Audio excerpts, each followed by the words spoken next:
Nous avons commencé déjà depuis 3 semaines une série sur Jacob. Et le titre du message de ce matin est le suivant, Bethel, la porte du ciel. Nous avons vu la semaine dernière comment Rebecca a aidé Jacob à s'emparer de la bénédiction de Dieu. Une bénédiction qui était réservée à Ésaü, son frère. Et quand Ésaü va apprendre que son frère lui a volé la bénédiction, je peux vous assurer qu'il va très mal le prendre. Il va être rempli de colère, il va être rempli de haine, et il a même en lui des désirs de meurtre. Il faut les prendre au sérieux. Les parents comprennent que Ésaü est sérieux quand il menace son frère de mort, au point qu'il va encourager Jacob à fuir la région afin d'être loin, très loin de son frère. C'est pour cela qu'ils vont l'envoyer à Charan. Charan, c'est la localité de la famille, c'est de là que vient Abraham, c'est là où se trouve la famille également de Rebecca. Et vraiment, le but, c'est d'éloigner au maximum Jacob de son frère Ésaü, afin que celui-ci ne mette pas à exécution ses plans, à savoir faire mourir son frère. Jacob s'en va dans cette direction, c'est un long voyage, il a plusieurs jours de marche. Il semble qu'au bout de 2 jours de marche, il va arriver sans doute épuisé, fatigué moralement, fatigué physiquement. Il va arriver dans un endroit que la Bible appelle Luz ou Luz. C'est un lieu un peu lugubre, c'est pas terrible, c'est un lieu aride. Les historiens disent même que c'est un paysage lunaire.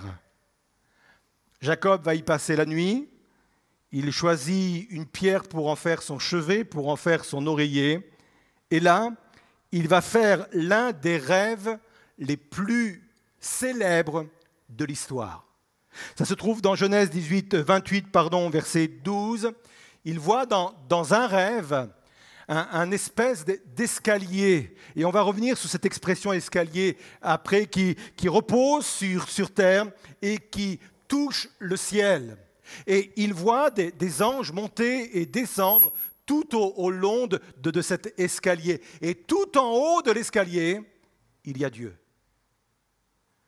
Et Dieu va lui parler. Dieu va lui rappeler la promesse qu'il a donnée à Abraham, son grand-père, et Isaac, son père.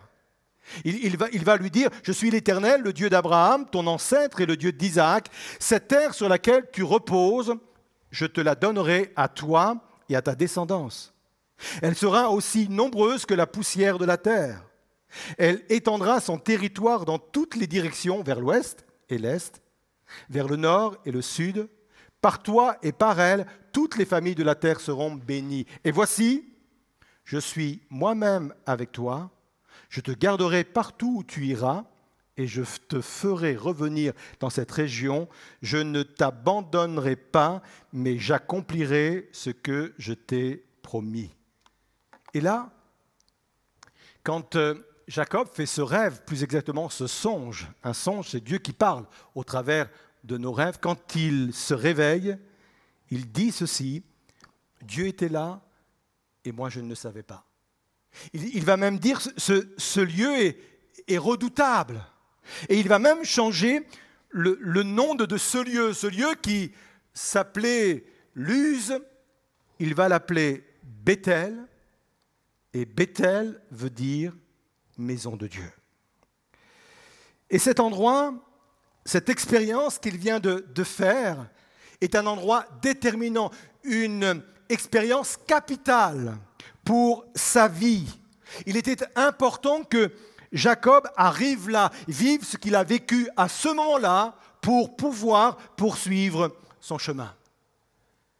Et j'aimerais vous dire que nous aussi, nous devons vivre notre propre Bethel.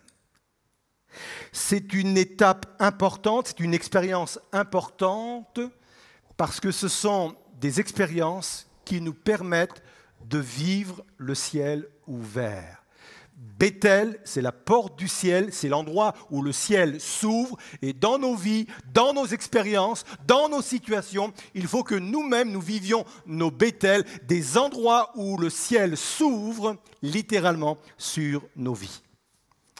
Alors, à travers l'expérience de Jacob, nous allons découvrir 3 clés pour que le ciel puisse s'ouvrir.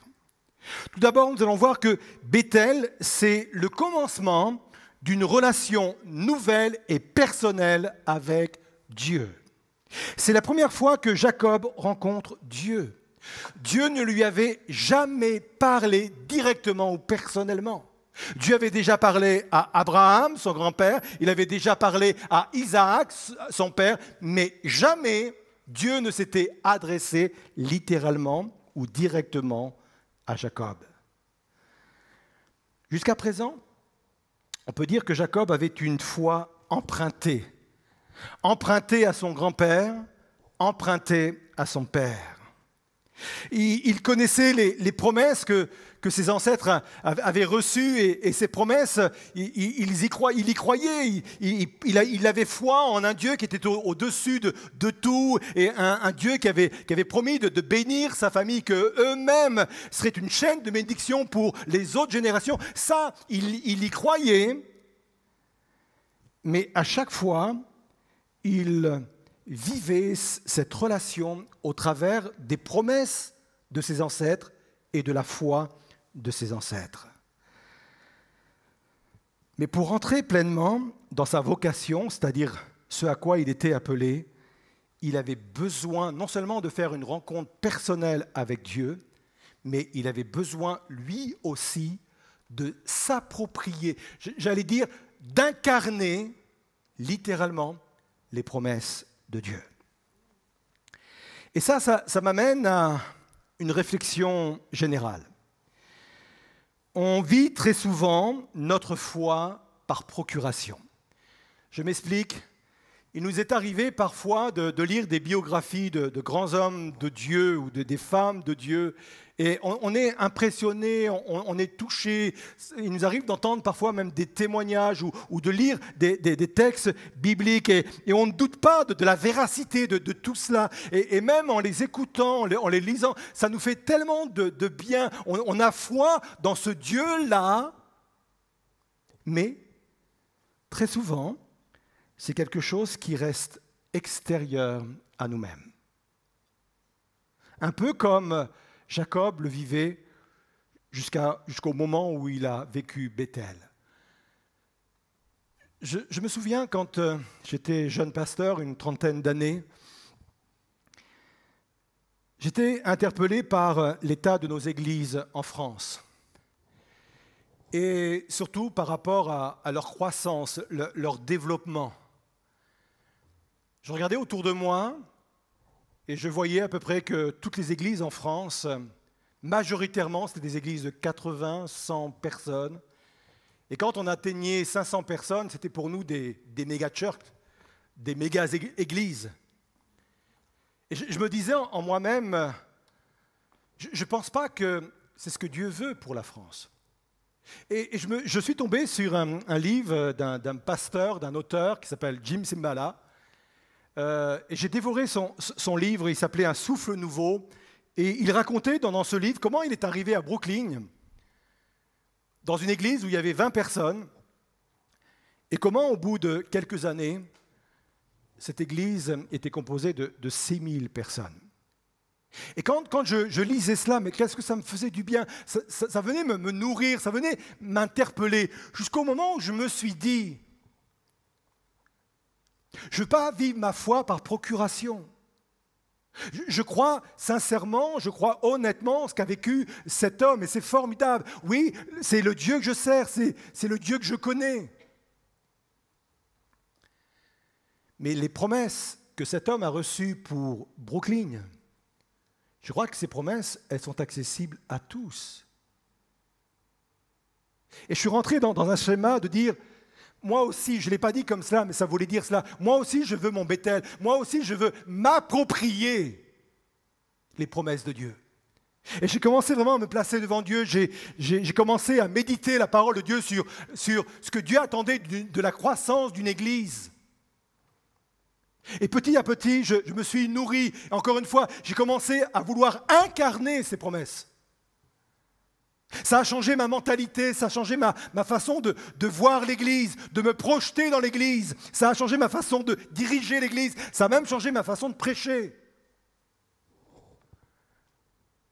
Et ce que je suis en train d'expliquer concernant la croissance ou le développement de nos églises, je crois que cette vérité-là, elle est vraie dans beaucoup d'autres domaines.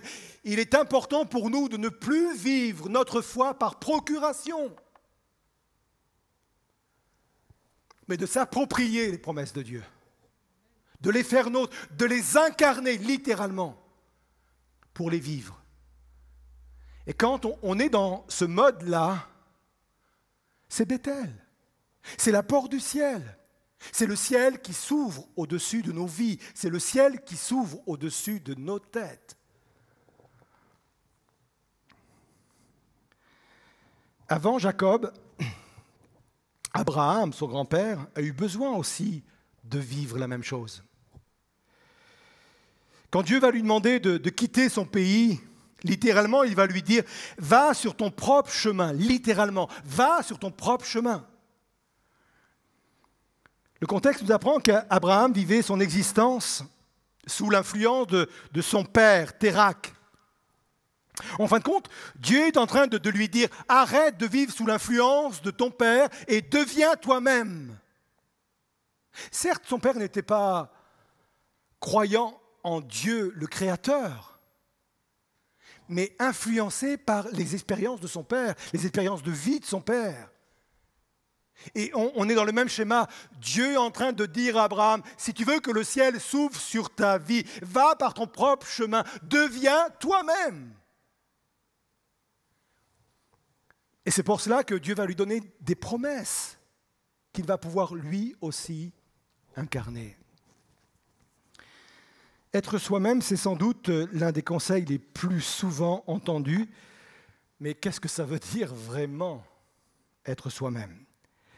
Personnellement, j'aime la réponse de C.S. Lewis, un auteur chrétien, et c'est même lui qui a écrit les chroniques de Narnia. C'est un chrétien, c'était de la pré-évangélisation, en fin de compte, toutes ces chroniques. Il a dit ceci, « Plus nous laissons Dieu nous guider, plus nous devenons vraiment nous-mêmes. » C'est pour cette raison que l'étape suivante est importante, la clé suivante est importante. Bethel, donc, c'est le commencement d'une relation nouvelle et personnelle avec Dieu. Bethel, c'est renoncer également, et ça c'est la deuxième clé, à Babel. Et là, il faut que je m'explique. On l'a cité tout de suite dans Genèse 18, verset 12, il est dit, dans son rêve, j'ai choisi volontairement la version Semeur, dans son rêve, il vit une sorte d'escalier reposant sur la terre et dont le haut, atteignait le ciel. Et voici que des anges de Dieu montaient et descendaient cet escalier. Le terme employé par la Bible Semeur et par d'autres Bibles d'ailleurs, escalier est le bon terme. Le mot hébreu est sulam. Et ça signifie plus qu'escalier, qu'échelle. Et ce n'est pas un escalier simple. C'est un escalier qui monte autour d'une tour. Et là, forcément, ça vous rappelle quelque chose. Un escalier qui monte autour d'une tour, c'est ce qu'a vécu Jacob à Bethel, mais c'est aussi la même tour que Babel.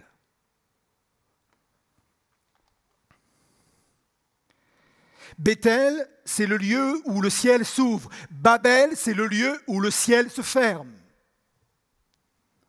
Qu'est-ce que Babel ? On connaît tous l'histoire, ce sont des hommes qui, à un moment donné, ont voulu s'élever au-dessus de Dieu,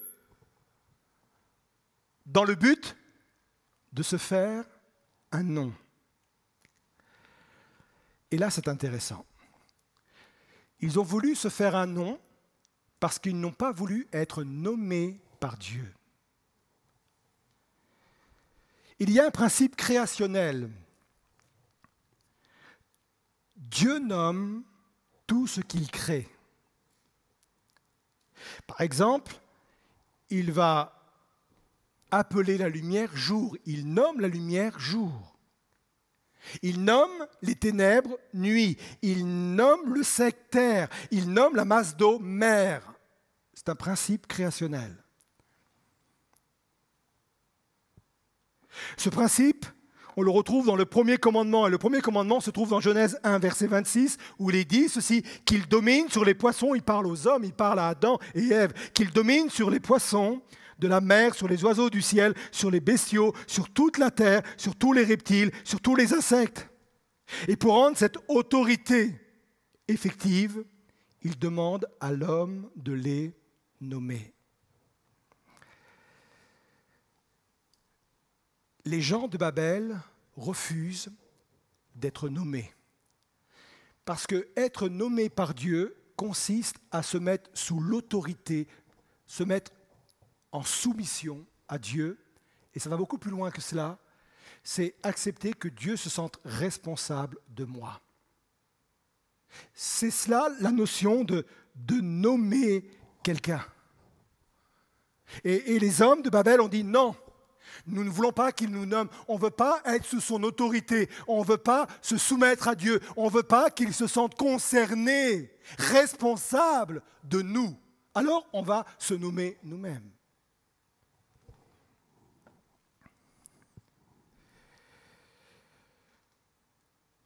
C'est la raison pour laquelle Dieu change régulièrement les noms. On pense notamment à Abraham qu'il va transformer en Abraham. Et Dieu va même lui dire à Abraham, si tu acceptes que je te nomme, si tu acceptes donc d'être sous ma responsabilité, d'être sous mon autorité, il va le dire, je rendrai ton nom grand. C'est moi qui le ferai. Babel, ils ont voulu eux-mêmes se nommer pour devenir grands, mais là Dieu dit, si tu te mets sous mon autorité, c'est moi qui vais rendre ton nom grand. Jacob a voulu rendre son nom grand par ses propres méthodes, par la tricherie, par la tromperie, par ses propres stratèges. Il était en mode Babel, et Babel, ce n'était pas très loin quand même derrière lui, cet épisode-là. Il était dans ce mode de fonctionnement. Je veux me faire un nom au sein de ma famille.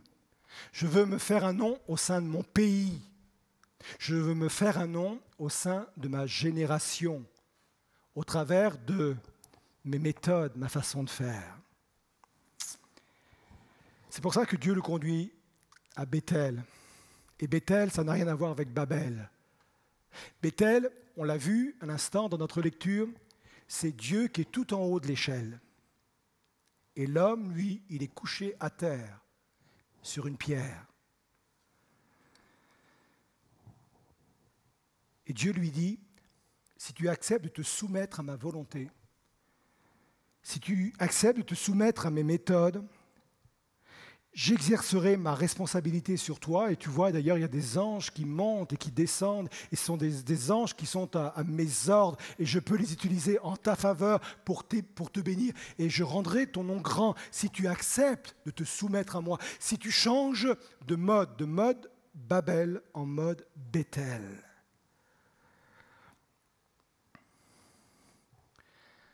C'est un principe chez nous.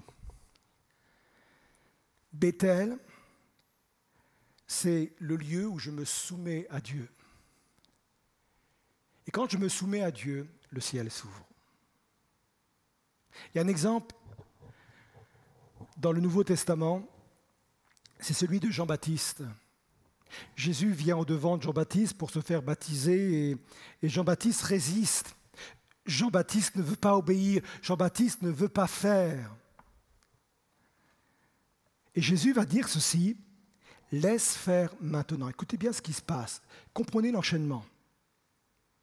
Quand il dit laisse faire maintenant, il lui dit soumets-toi à la volonté de mon Père, car il est convenable que nous accomplissons ainsi tout ce qui est juste. Et Jean ne lui résista plus. Et qu'est-ce qui se passe au verset 16 ?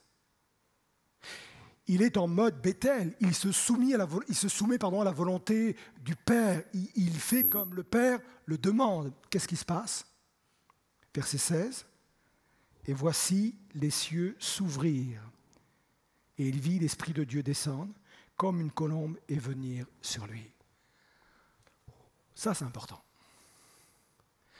On touche un principe spirituel extrêmement important. Quand je me soumets à Dieu, quand je me soumets à sa méthode, quand je me soumets à sa volonté, quand je suis en mode Béthel, où je laisse Dieu en haut et moi je reste en bas, le ciel s'ouvre. Le ciel s'ouvre sur ma vie, sur mes projets, le ciel s'ouvre.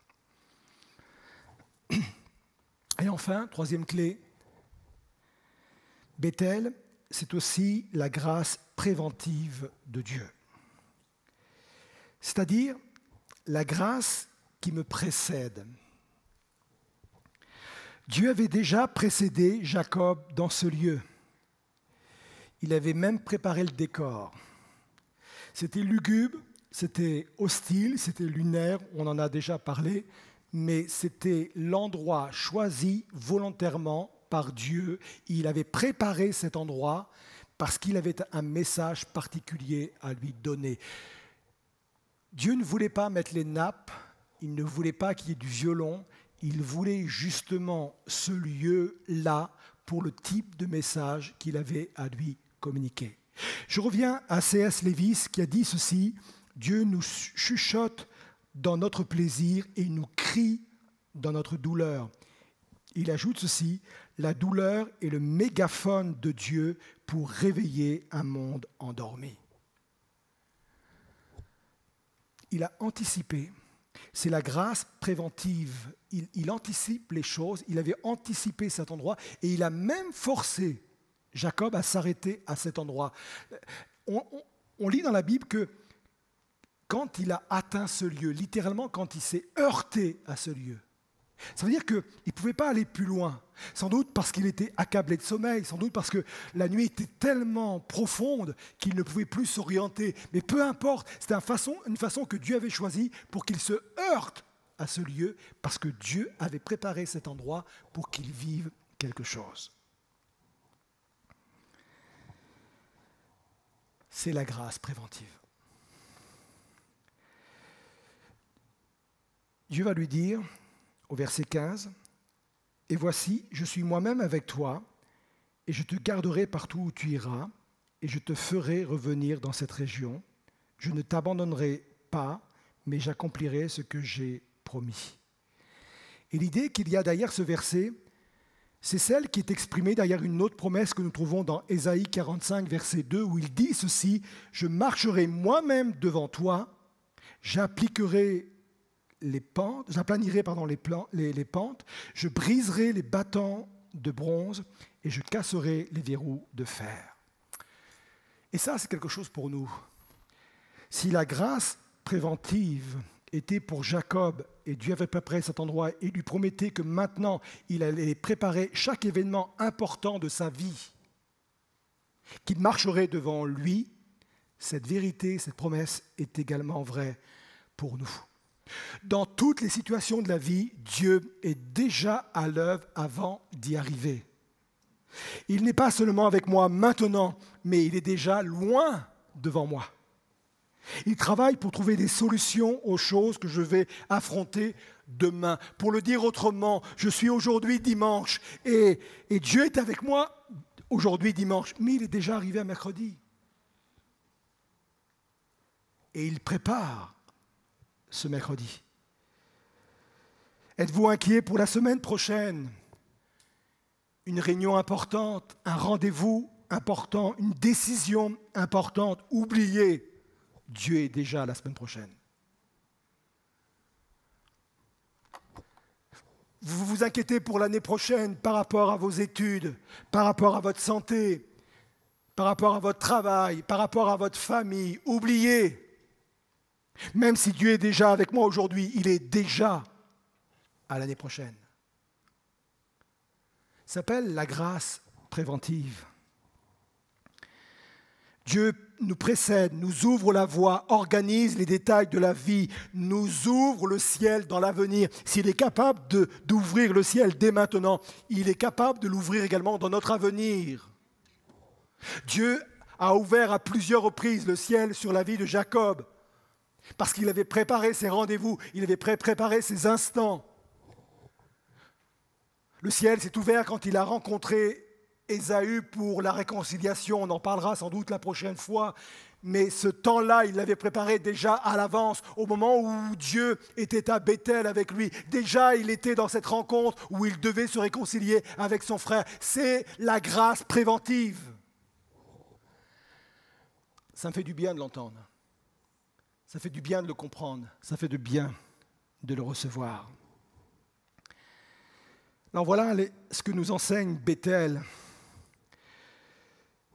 Pour que le ciel s'ouvre, il faut vivre une relation nouvelle et personnelle, non seulement avec Dieu, mais avec les promesses qu'il nous donne. Pour que le ciel s'ouvre, il faut renoncer à Babel, se faire un nom par nos propres moyens, par notre propre volonté, et se soumettre à la volonté de Dieu.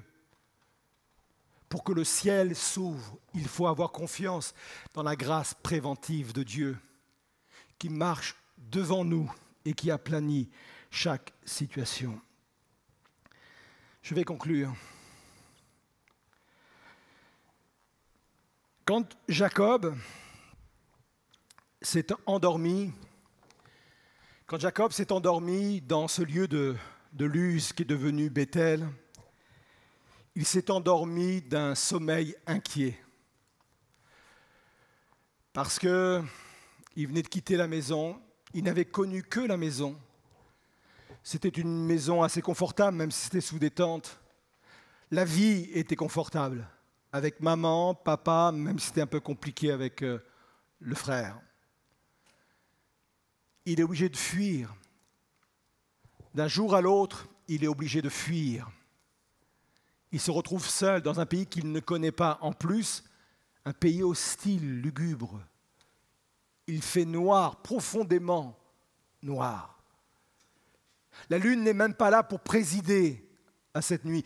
Le soleil encore moins. Il est vraiment dans le sombre le plus total. Il s'endort d'un sommeil inquiet. Mais plein de choses vont se passer. Et j'aimerais peut-être m'adresser à vous ce matin qui vous endormez régulièrement d'un sommeil inquiet. Concernant votre présent, votre vie, votre ministère, votre appel, votre travail, votre famille, que sais-je, vivez votre Béthel. Appropriez-vous les promesses de Dieu. Ce que Dieu a promis pour les autres, il le promet également pour vous. Ce que Dieu avait promis à Abraham, Isaac, il l'avait promis aussi pour Jacob. Arrêtez de vivre votre foi par procuration, une foi empruntée à quelqu'un d'autre, mais vivez votre propre foi et allez chercher vos propres promesses. Vivez Béthel en refusant Babel. N'essayez pas de percer, de vous faire un nom par vos propres méthodes, par vos propres moyens, par votre propre volonté, mais soumettez-vous à la volonté. Laissez-vous nommer par Dieu. Quand Dieu nomme, il y place son autorité. Il réclame la soumission. Mais en plus, ce qui est formidable, c'est qu'il se sent responsable de la personne qui vient de nommer. Vivez Béthel en croyant et en saisissant cette grâce préventive, cette grâce qui vous devance, cette grâce qui va au-devant de vous et qui marche, préparant chaque détail de votre vie. Vivez Béthel pour que le ciel s'ouvre. Laissez-moi vous dire ceci en conclusion. Il a dit, c'est ici la porte du ciel. Et la pierre sur laquelle il était couché, il l'a redressée en stèle. Et la Bible dit qu'il l'a ointe. Il a mis de l'huile dessus. Une autre version dit qu'il l'a messier. C'est de là que vient le mot Messie. Messie, c'est loin de l'Éternel. il a mis de l'huile, il l'a rendu Messie. Et cette pierre-là qui a été dressée, qui est la porte du ciel, c'est Jésus. C'est Jésus. C'est la pierre angulaire. C'est lui qui nous permet de vivre notre Béthel. C'est lui qui nous permet de vivre ce ciel ouvert. D'ailleurs, quand il va rencontrer Nathanaël, il va lui-même faire référence en cela. Il a dit, tu verras désormais le ciel ouvert. Et des anges monter et descendre. C'est Béthel. Jésus est venu apporter Béthel. Jésus est venu nous proposer la porte du ciel. Avec Jésus, le ciel s'ouvre. C'est par Jésus qu'il faut s'approprier les promesses. C'est par Jésus qu'il faut se soumettre au Père, comme Jésus lui-même s'est soumis au Père. C'est par Jésus qu'il faut avoir cette foi dans cette grâce préventive qui marche devant nous. Alors je vais prier. Et là où vous êtes à la maison, derrière vos écrans, faites cette démarche de foi en disant « Je veux vivre aussi mon Béthel. Je veux vraiment ne plus me coucher de ce sommeil inquiet. Et je veux vraiment te laisser et t'abandonner ma propre vie. » Et pendant que je vais prier, je vous demande également de le faire peut-être intimement ou si vous êtes en famille, de peut-être le faire en famille si vous le souhaitez. Peut-être que ce message vient percuter toute la famille. Mais vivez ce matin ce ciel qui s'ouvre sur votre vie, sur votre famille, sur vos situations, quelles qu'elles soient, parce que Jésus est venu être le garant, il est le garant de tout cela. Je vais prier. Seigneur, je te bénis, je te loue pour ce que tu viens, Seigneur, consolider dans nos vies au travers de ta parole, Seigneur. Viens faire cette œuvre, Seigneur Jésus. J'ai besoin de vivre également mon Béthel, Seigneur Jésus. J'ai besoin de venir à la porte du ciel qui est Jésus-Christ pour tout à nouveau, Seigneur, m'approprier les promesses de Dieu. J'en ai fini avec ma foi par procuration, cette foi empruntée aux autres. Je veux moi aussi marcher sur mon propre chemin, sur ma propre destinée, dans mon propre appel. Seigneur, je veux vivre cette réalité-là. Seigneur, il n'y a pas d'autre choix que de se soumettre à ta volonté pour cela, Seigneur. Et je veux vraiment m'abandonner entre tes mains, Seigneur Jésus. Je veux me livrer entre tes mains, Seigneur Jésus. Pour que Babel soit chassé de ma vie, Seigneur Jésus. Je refuse de manigancer pour me faire un nom. Je refuse de manigancer pour percer, Seigneur. Mais je me laisse nommer par toi, Seigneur Jésus, en me soumettant à ta volonté, Seigneur Jésus. Et je suis confiant, Seigneur Jésus, quant à l'avenir. Alors, dans cet esprit de prière, on va continuer à prier au travers de ce chant, qui est vraiment un chant d'abandon. Et je vous demande de le vivre vraiment comme un abandon que vous faites devant Dieu. Vivez-le profondément, intimement. On laisse le groupe de chant qui va nous introduire dans cette prière qui est chantée.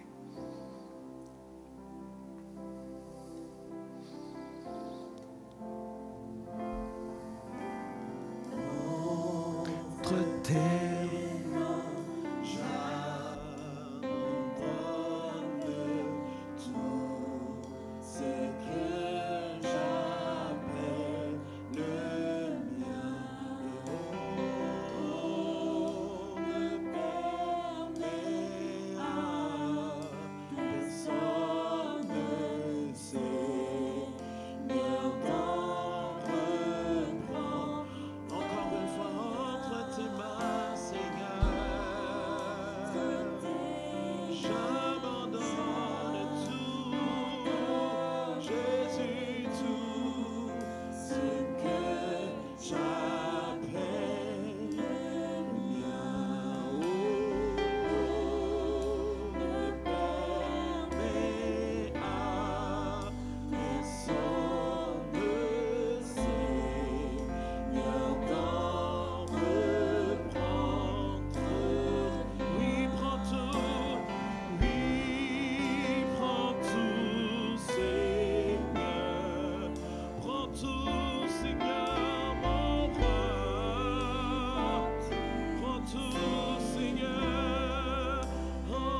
Je n'ai pas peur de te suivre. Je n'ai pas